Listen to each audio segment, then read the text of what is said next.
Good morning. Morning. Morning.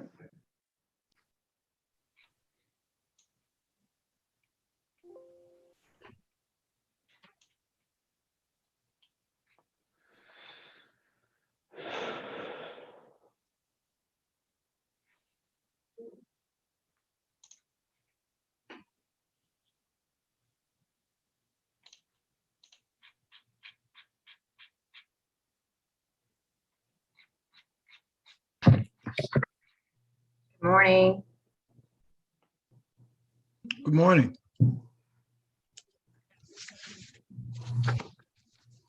Looks like we're going to turn the corner this week here with a little good weather.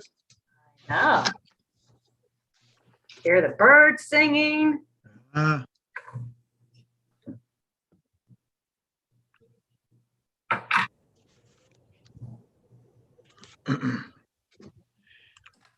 Robin, are we ready to go? There you go. You're all good now. Hi, honey. For you all set? You got your script? Yeah, we good? We will be good. Let's wait 1 minute. I gotta count how many people we have. 1, 2, 3, 4, 5, 6, 7, 8. I don't know who that person is. They're not responding. Okay. So we have someone on the phone, 732-0311. Who's that? Says Jeff. I Yep. knew it. Thank you. We had a feeling. Okay, so we have Tim Brown, right? Button. yes. Who's- 5, 6, 7. Kevin Loki. Let Kevin him in. Loki, yeah. Who's this 1070?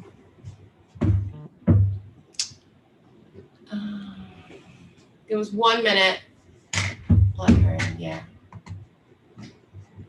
No, why does it do that to me? Hold on. Oh, it moves. The list Yeah. moves.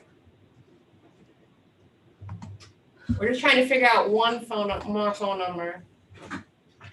Should I let this person in?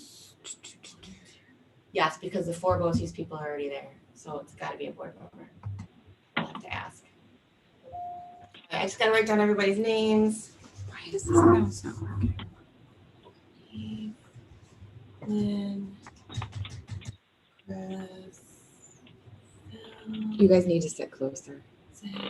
Joe Rizzo's called in. Good morning. Oh, thank you, Joe. Yeah, that's Joe. I'm the U425986. I'm sorry. So we can see you. Steve Brooks, Tim Brown, Jeff Parker, and Jeff. 1, 2, 3, 4, 5, 6, 7, 8, 9, 10. Oh, we're all set. We're good, You're honey. set? We got everyone. Yep, we're Okay, good. Good morning, everyone. We've got a very full agenda today, and I'm going to try to get you out of here by 11 o'clock this morning. So Good. we could just move along quickly. I want to call a meeting to order. March 9th, 2021 MCIDC meeting. And I'm looking for approval and a motion to approve the minutes from February 9th meeting.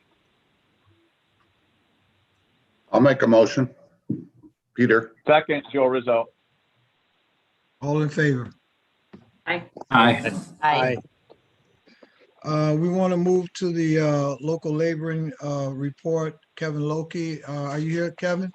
Yes, sir. How you doing this morning? Good. All right. So I have the February 2021 MCIDC report.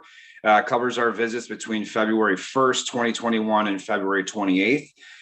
During this period, we made 10 monthly site visits. We made 1 follow-up visit. We checked with residency with 122 workers. We had 1 worker non-compliant. That was no proof of residence at St. Anne's Home. As of February 28th, all monitored signs were in compliance. Time of our inspection, we had 0 new signs delivered in the month of February. Okay, thank you. Any questions? Can we move All to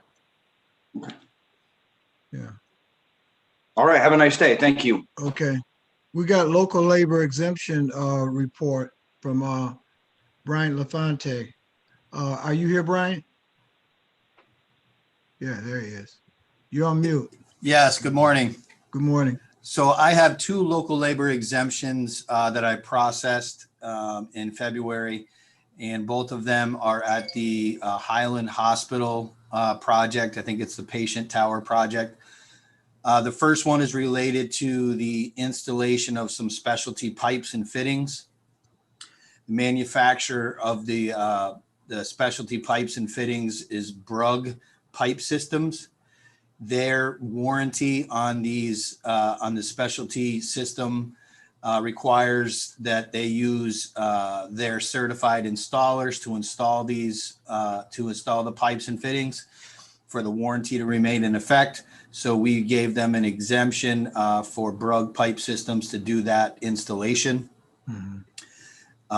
The second one at Highland was also the same type of situation where a warranty called for the manufactured certified folks to do an installation. Actually, in this instance, it was the actual computer programming of the fuel oil system. So Core Engineered Solutions, a manufacturer, they had to come in and send one person to come in and program the system to start it up. So we gave them a warranty or a local labor exemption to do that because they were outside of the area. Any questions for Brian? Good, this keeps the construction going. Yep. Brian, All right, well, listen, yeah, go ahead.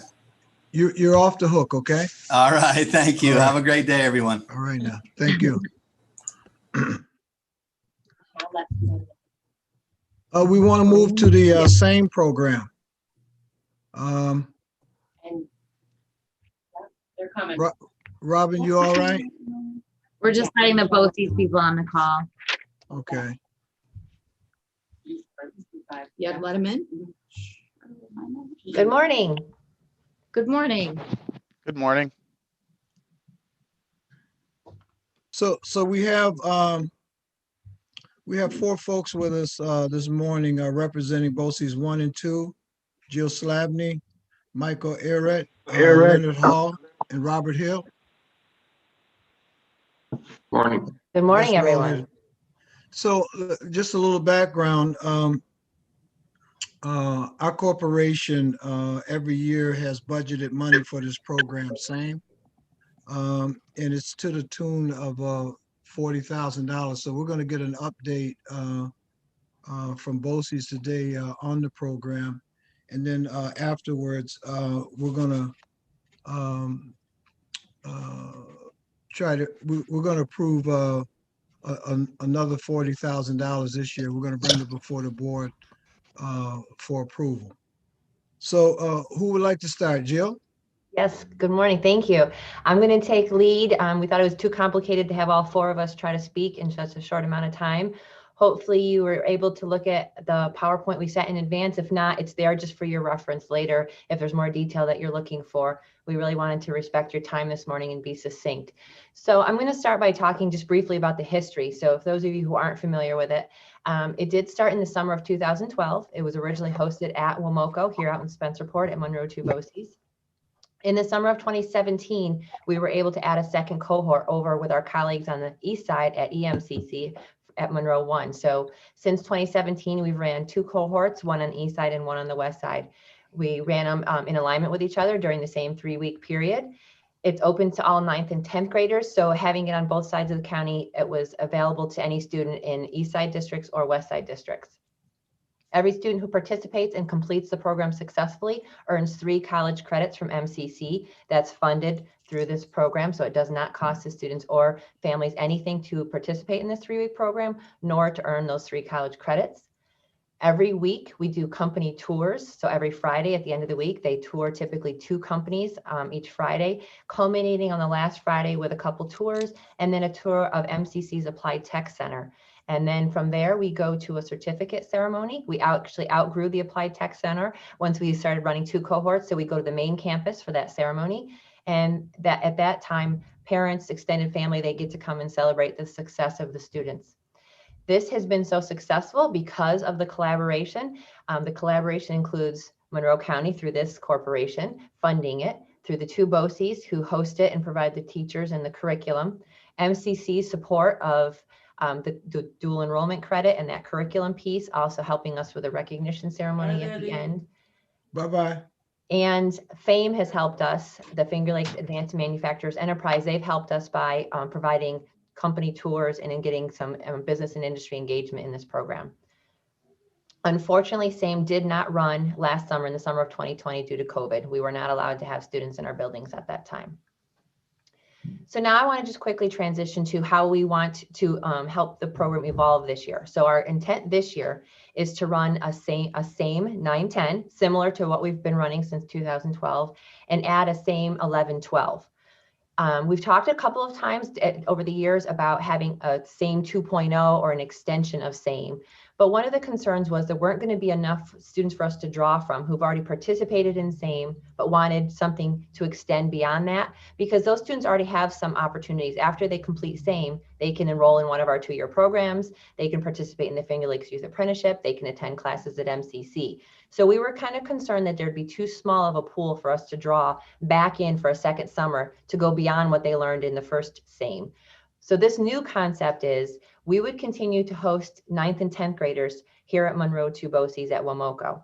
That's to get those younger high school students, to help them to think about careers, to get them exploring earlier, and then they can build their high school schedule to support those goals and interests if they find something that kind of inspires them. We get through the SAME program. Historically, we've always gotten a different population than we typically get just in our CTE centers. We see stronger academic students. We see more females participate in the summer, and we see more minorities represented. So we really want to make sure we continue to draw these younger students in to encourage that diversity. Like I said, this would continue to run here at Monroe 2 BOCES at Womoco. Our colleagues over on the east side are going to take responsibility for SAME 11-12. So this is that new concept. Specifically important now due to the last 2 years of the COVID interruption. We're very confident that there are a number of students who are juniors or seniors who still haven't figured out what to do after high school, especially with the challenges of post-secondary education and the challenges with COVID and the cost. And so we're confident there's a group of students who did not come to our 2-year programs who might be interested, or at least give it an opportunity over that 3-week summer program to see if they can find themselves a direction, something to do their senior year in high school or something to do right after high school. So we're talking about this year's juniors and this year's seniors. And either if they've found something they're interested, help them develop those skills. And if they haven't found something that they're interested in, to encourage them to try this out, because we know there are opportunities right here in this county for them to continue their education, but also for direct employment and for really robust career pathways. So that would run through EMCC. They would take responsibility for that. So the same 9-10 here at Womoco would be open to any student, east side or west side, and the same 11-12 similarly would be run by EMCC, but would be open to students west side, east side. We would just split them by grade level and experience. The students that are in the same 11-12, like I said, if they are a current junior and they're coming back to high school next year, then after completing this program, both centers would welcome them into the 2nd year of our machining program. We're confident that that 3-week experience in the summer is so robust and has so much skill development that they would be able to successfully transition into the 2nd year of our CTE programs without having taken that whole 1st year with us. So we did speak to the instructors at both centers, and they're confident that SAME is that strong that they would welcome those students to transition right in as seniors. Any current seniors who find that this matches their aptitudes and interests, we would encourage them to pursue their education at MCC, to continue, take those 3 credits and build on that. They could consider pursuing an apprenticeship, or they can just do straight up direct employment or some combination of that. So we know that there are opportunities for them to continue their education right here in Monroe County if they're successful with us in that summer program. The goals, the objective of SAME, regardless of SAME 9-10, SAME 11-12, it's really, we're focused on career awareness, career development. So really starting to build some of those skills in that training. We're hoping to increase enrollment in our CTE programs, but also at MCC. We're looking to get more students directly into employment and to help them network with those business and industry partners. We want to engage more employers. This is one of the strongest industries in our region as far as collaboration and business and industry support and partnership with educators, but there's always room to grow, and we're hoping to always pull more partners in. Our goal is to keep these graduates local. There are so many opportunities in advanced manufacturing right here in our community that our goal is to show our students and their families those opportunities so that they choose to stay local or come back after they've pursued their education. And like I mentioned earlier, we're really trying hard to recruit more non-traditional students, more females into this industry, more of our minority students into this industry so that we have better representation and more diversity. And we like this is a great industry to represent and to demonstrate stackable credentials. You can start with just a certification. You can get a certificate from MCC. You can get some skill development through our CTE centers. You can get an associate's degree. You can go back for a bachelor's. So it really allows you to take your time to explore things, to pay your way as you get your education, because you can work as an apprentice or you can just work direct employment and pick up your education as you go. So those are our overarching goals, regardless of what age group we're working with. Just to give you some highlights of the success of SAME since 2012, we've had 133 participants over those 8 years who've completed SAME. So that's a great number, 133 students and their families who've now been educated about all these career opportunities, and students have actually started their college experience while still in high school. About 20% of those students have enrolled in our CTE centers. And that's good. Just to give you some perspective, between our two centers, we typically draw 10 to 13% of the population from our component high schools. So 20% of the population out of SAME is higher than we draw from the high schools. So that's where, like, if you can get the kids engaged, if you can get them to actually interact with the content, you have a higher success rate of getting them to pursue that career pathway. And also another positive, about 20% of the participants have been female, and that's much higher than we see in our traditional CTE program. So really excited about those statistics. At this time, I am going to turn it over to my colleague, Robert Hills, because he has some more specific information to share about the success of our programs.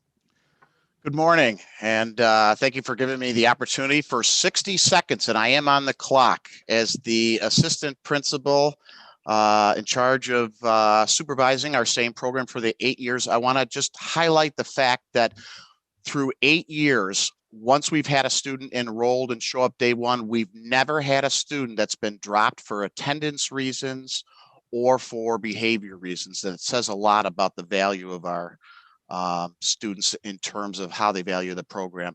I want to also say how committed our parents are. They show up at our pre-SAME meeting. They show up at the graduation at MCC, and starting in 2019, the last time we ran it, the companies that we visit on our Friday field trips allowed for parents to attend. So I just wanted to highlight a parent from Hilton who is a school teacher, whose son James 2 years ago was a 9th grader. Mr. Hill, I want to thank you and your staff for providing such a wonderful opportunity for my son James this summer. The SAME program exceeded our expectations and kept James engaged and interested. I also was made aware of the incredible opportunities that are available to my son and the students of our county through the information that was shared throughout the program. Switching from parent to educator, I have worked for close to 30 years in the area, and I've heard very little about these incredible programs until this summer. How do we get the word out on these opportunities that will provide our students with great careers and vital skills moving forward? When educators speak of rigor, they always point to college ready and miss programs like these. So we had good conversations with Angela following up, but it also speaks to how the program has evolved and how we're getting parents more involved. So thank you for letting me share. So COVID dependent, this year we do hope to engage more more parents if they're allowed to participate in the tours. That's the thing. But we've also gotten pretty slick with this virtual thing. So parents could possibly even just follow us along in a live stream, whether our students are live on at the businesses or if we all virtually visit, we can engage parents through that. So that's really important. That's something that my colleagues Mike and Len and Robert and I we're always working on. How do we get more people educated about career and technical education, about advanced manufacturing, about employment locally, right here in our own county. So that's something that we continue to work at and we take seriously. So, like Robert mentioned, we involve parents in a meeting before we even start the program.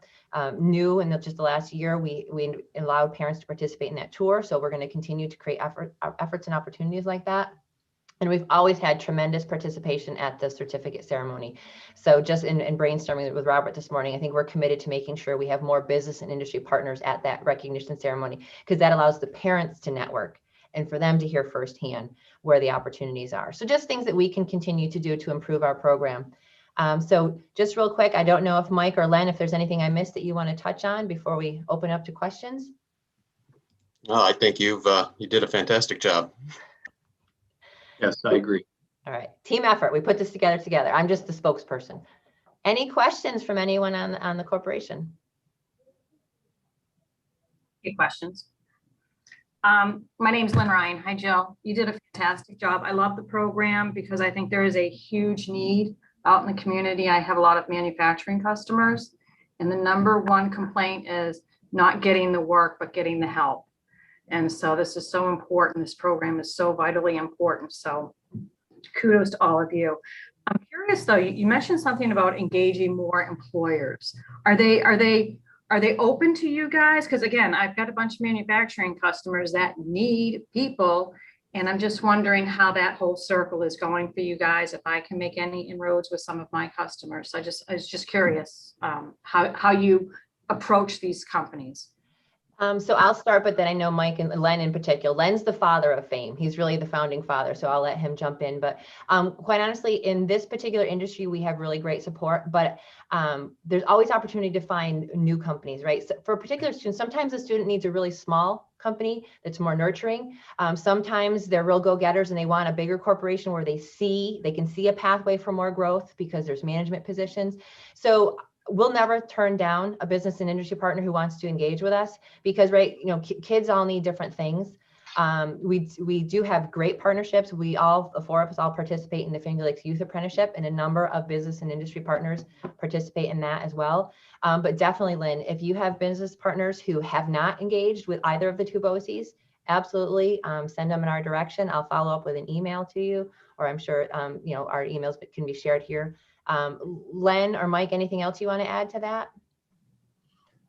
I would just add that I have 3, 4, or 5 companies for each of my students. So getting young people in this field has been a struggle. I've been teaching for 22 years, and all 22 years it's been that way. Yep, I feel like we're always beating this drum, right? And I feel like if we ever let up, it slides. And so we have to keep pushing forward. I think what we're looking for here with SAME is to get more tours so that the students see the variety, so, sometimes it's just be a guest speaker throughout the school year. Sometimes it's host a shadow or host an intern. But you never know what's going to touch a kid or engage their family. So definitely we'll continue to work with our business and industry partners. And the more we work with them, hopefully there's more word of mouth, more people who are out there encouraging young kids into this industry, because that is our ongoing challenge, to get young people interested and to give their parents that level of comfort that there's a true pathway for them. All right. Jill, I got a question. What type of cohort are we looking at for 11th and 12th grade? So Len, I believe we're still looking for about 20 students currently in 11th and 12th grade. Yeah, I would like to get between 15 and 20 students, and it'd be great, if half of them were current seniors and half of them were current juniors. So the goal of that is to get them into our advanced program at our career and tech centers, and also to get students to enroll in the spring semester at MCC. Yeah, that would really help the industry. I can really see that. You've got, I guess Lynn already has somewhat showed her support. I'm another person that supports the program because sort of been intimately involved in it over the years. And I think that without having programs such as this, our industries would die, or manufacturing would die right on the vine, you know? So if there's not any other questions, is this, you're here for the same amount that you've had in the past, right? Yes, please. Yep. 20,000 for each of us to run a program. Okay, so I'm looking for a motion to approve $40,000 for the same program for the summer of 2021. Dave Brooks will move it. Second. All in favor? Aye. Aye. Any opposed? Okay, we're funded for another year. Thank you all very much. We really appreciate it. It does Yeah. take the whole county to keep this going. So thank you all. And I might come out and visit. I need to get out of the house. Come on out. We'll welcome All you. right. All right. Great. Thank you, everybody. Thank you. Thank you, everyone. Next, we're going to have our financial report, and I want you to look at this gentleman's face if he's here. Greg, you're going to give us the financial report? Let's see if he smiles, okay? A need for you for sure. I mean, it's tax right in the middle of tax season, but you All know, right. you bring a smile to everybody's face. Looks like everything is going to be good here, all right? Yeah, so I'll touch base quickly on the February numbers. Pretty status quo where we are through February. Again, balance sheet continues to remain strong, and as we obviously get into the repayment of the emergency loan receivable program, obviously the hope is to turn that into cash and continue to build up our cash reserve.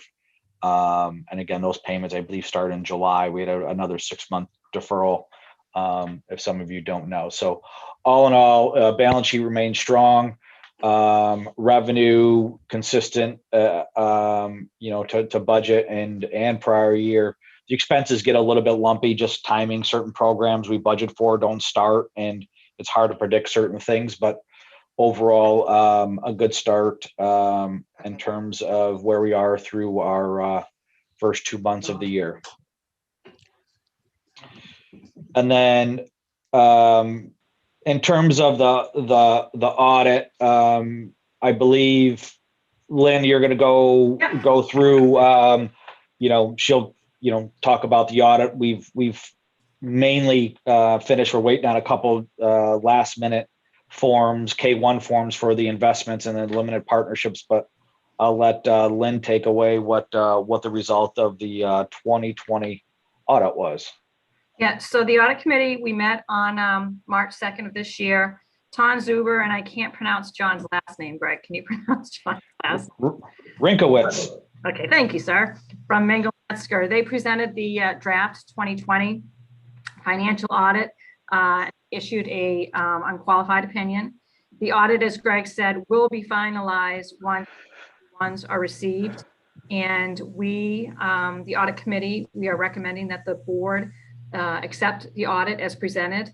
I also want to let you know that we reviewed the code of ethics, the internal control policy, whistleblower policy, and we also recommend the board adopt with no changes. And that's what I have to report. So I guess right now I would issue a motion to approve. Yes, this has to be approved by the board. We need a motion. This is Chris. I'll move it. In a second, This is Peter. I'll Jeff will move. second. all in favor? Aye. Aye. Ike? Sorry, Hanif. That's okay. Any opposed? So the motion is accepted for the 220 financial audit, okay? Thank you. We got a finance committee report, and then after that, governance committee report. There's no action needed on these committees, but Jeff, could you give us the report? Finance? I will recap I will recap the finance. We met March 2nd. We reviewed the current bank account information, discussed consolidating the accounts, which we've been discussing for about a year and a half, right, Greg? And then the committee reviewed the fee schedule and does not recommend any changes. We also reviewed the investment policy, the procurement policy, and travel policy, and we recommend that the board readopt those policies with no changes. And that was about all we did. Any questions for Jeff? He made that so smooth, so I don't see any questions. Thanks, Steve. Does a good job, Jeff. Okay. Zach? Yeah. Governance Hi. Committee. Okay. The governance committee met last week. We reviewed the mission statement and 2020 measurement report and recommend that the full board readopt the mission statement and adopt the measurement report. We also reviewed the bylaws and all the policies, and we are recommending that the board readopt all the policies with no changes. And that's it from our. Any questions for Zach?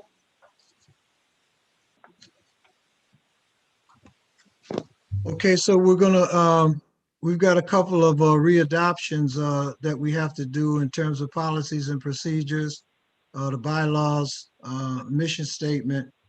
We don't have to readopt that, but I want to move to policies and procedures policies. And Rachel, can you lead us in that? Sure. As the various chairs mentioned, each policy was reviewed by the committees, and the governance committee reviewed all policies and are recommending the readoption of the policies as listed on your agenda with no changes. And we need a motion to readopt all of those policies without changes? Yes, please. Can I have a motion to readopt all policies without changes? I'll move it. Lynn. We need a second. Second, Dave. Dave, all in favor? Aye. Aye. Any Aye. opposed? We're gonna move next to readopt the bylaws with no changes. And I'd like to let you all know that this is really a big deal because we've got, is it about 18? Yeah.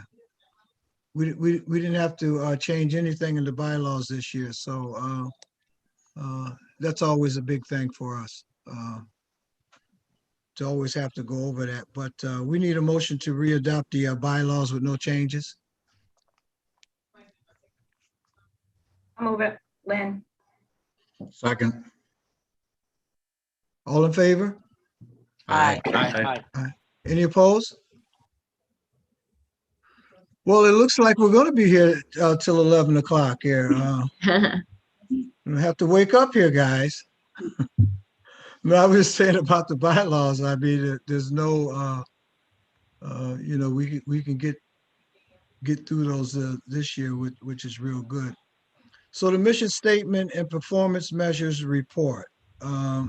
We need a motion to readopt the mission statement and approve the performance measures report. I'll move that, Peter. This is Chris. I'll second that. All right. All in favor? Aye. Aye. Aye. Any opposed? Okay.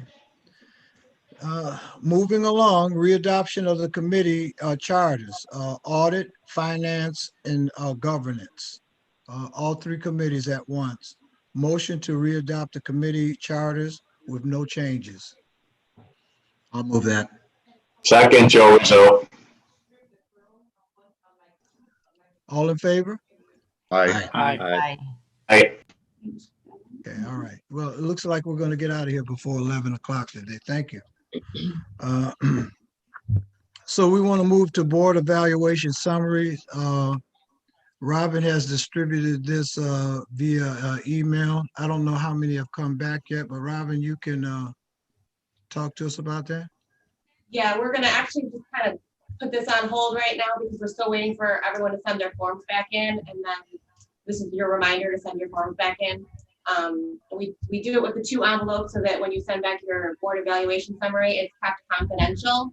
So we don't know whose it is, but then all the other forms you're required to sign. So that way we don't know what's going on. But so if everyone can make sure they get their forms in, they are required. We wouldn't make you do it if we didn't have to. And then as soon as we have the forms in, we'll summarize the board evaluation. We'll send that out via email, and that does go to the ABO office. We do have to send them a copy of it. And should there be any issues that need to be discussed, we will obviously bring it to everyone's attention at the next meeting. So we've got to get those in as soon as possible, board members. We need to go into executive session. We need a motion to enter executive session. I'll make a motion, Peter. I'll